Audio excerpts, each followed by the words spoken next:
जब प्रधानमंत्री की मां के संबंध में किसी ने आपत्तिजनक भाषा बोली थी तो उसको गिरफ्तार भी कर लिया था, लेकिन आप लोगों ने किस तरह से मुद्दा बनाया था। अपने आप में लज्जा नहीं आ रहा है कि इस तरह की भाषा बोलने वालों के संबंध में आप उनके पक्ष में खड़े हो गए हैं। ये शर्मनाक स्थिति है और इस तरह के लोग भारतीय जनता पार्टी में बने हुए हैं, यही बहुत बड़ी विडंबना है। और इससे ही स्पष्ट होता है कि बिहार के प्रति जो भी भारतीय जनता पार्टी के अंदर नेता हैं उनकी सोच क्या है। और आप चुप्पी साधे हुए हैं। क्या बिहार की महिलाओं का मान सम्मान नहीं है? नितिन नवीन जी या तो उसको पार्टी से बाहर करें या स्वयं कहें कि मैं असमर्थ हूं, इसलिए पार्टी का राष्ट्रीय कार्यकारी अध्यक्ष का पद स्वीकार नहीं करता हूं।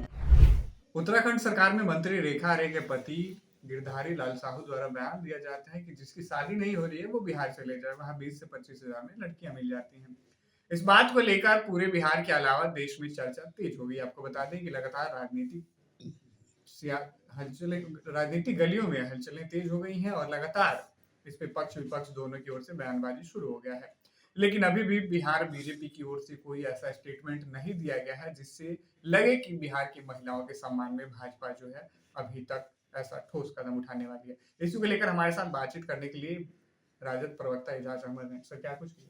देखिए, सबसे पहले तो एक बात जान लीजिए, भारतीय जनता पार्टी के जो भी नेता है जी, उनकी सोच महिला के विरोध में होती है, उनके कार्य महिला के विरोध में होती है।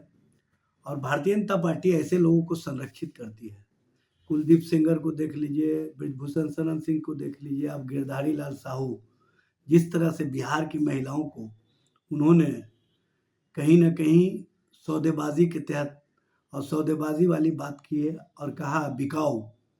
ये स्पष्ट रूप से जो भारतीय जनता पार्टी के राष्ट्रीय कार्यकारी अध्यक्ष हैं नितिन नवीन, उनको चैलेंज है।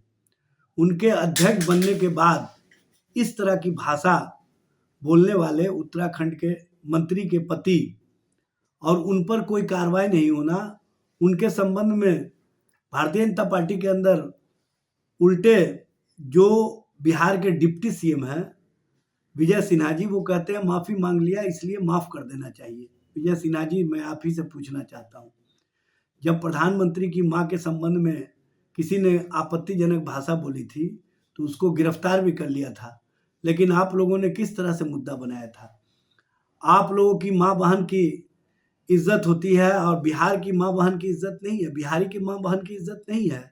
आप भी बिहारी हैं, आपको कैसे अपने आप में लज्जा नहीं आ रहा है कि इस तरह की भाषा बोलने वालों के संबंध में आप उनके पक्ष में खड़े हो गए हैं। ये शर्मनाक स्थिति है और शर्मसार करने वाली स्थिति है। और इस तरह के लोग भारतीय जनता पार्टी में बने हुए हैं, यही बहुत बड़ी विडंबना है। और इससे ही स्पष्ट होता है कि बिहार के प्रति जो भी भारतीय जनता पार्टी के अंदर नेता हैं उनकी सोच क्या है। बिहार की महिलाएं बिकाऊ नहीं है।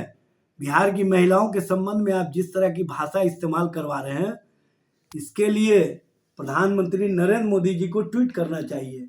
नरेंद्र मोदी जी को स्पष्ट करना चाहिए कि आप तो पूरे बिहार और देश में इस मामले को मुद्दा बनाने का काम किया था, लेकिन आज बिहार की महिलाओं को जिस तरह से बोल लगाया जा रहा है और आप चुप्पी साधे हुए हैं। क्या बिहार की महिलाओं का मान सम्मान नहीं है? आप बिहार की अस्मिता से खिलवाड़ करने वालों को अभी भी पार्टी में बनाए रखे हुए हैं। ये शर्मनाक स्थिति है। भारतीय जनता पार्टी के राष्ट्रीय कार्यकारी अध्यक्ष नितिन नवीन जी या तो उसको पार्टी से बाहर करें या स्वयं कहें कि मैं असमर्थ हूं, इसलिए पार्टी का राष्ट्रीय कार्यकारी अध्यक्ष का पद स्वीकार नहीं करता हूं। क्योंकि ये सिर्फ भारतीय जनता पार्टी का मुद्दा नहीं है, ये बिहार की महिलाओं की अस्मिता का मामला है, ये बिहार की महिलाओं की इज्जत का मामला है, ये बिहार की महिलाओं के मर्यादा का मामला है। और मर्यादा तार तार करने वाले आज भारतीय जनता पार्टी में बने हुए हैं। अब बेशर्मी से वो लोग उसके पक्ष में खड़े हो गए हैं जो कल तक प्रधानमंत्री जी के मां के मामले को लेकर के पूरे बिहार को बिहार बंद करने का आह्वान किए थे। आज वो लोग चुप्पी क्यों साध ली है? इसका मतलब है कि ऐसे गरिमाहीन लोग भारतीय जनता पार्टी में पनपते हैं, बढ़ते हैं और उसको बढ़ाने में कहीं ना कहीं केंद्रीय नेतृत्व की भूमिका होती है। तो ये थे हमारे साथ राजद प्रवक्ता एजाज अहमद जिनसे हमने बातचीत की। तो उन्होंने स्पष्ट कहा कि ये जो चैलेंज है, इस तरीके की जो भाषा है, ये कहीं ना कहीं बिहार की बिहार वासियों को और बिहार की महिलाओं को हर साफ तौर पे इन्होंने नीति नवीन पे प्रहार किया। इन्होंने कहा कि ये कार्यकारिणी अध्यक्ष नीति नवीन है तो या तो उसे पार्टी से निष्कासित करें या फिर खुद ही पद त्याग कर दें। कैमरे पे सहयोग कर रहे समर कुमार डे के साथ सितेश सिंह की रिपोर्ट पटना से।